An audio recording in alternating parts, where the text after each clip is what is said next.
Hey everyone, Ben Tilson here, another Shop Talk video here.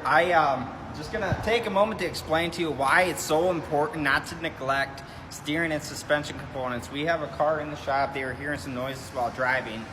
Well, we found that the wheel bearing is bad, and what the wheel bearing does, that is what allows the wheel to spin freely when you're rolling down the road.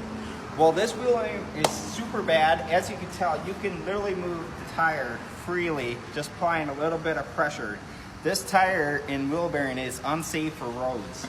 I mean, this is like days away. So don't ever neglect when a shop recommends like a wheel bearing, a tie rod, any sort of steering suspension component. Please take it into deep consideration what the consequences potentially could be.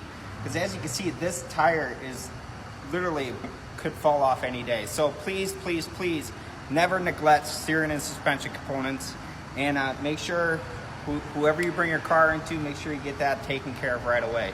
Thanks everyone.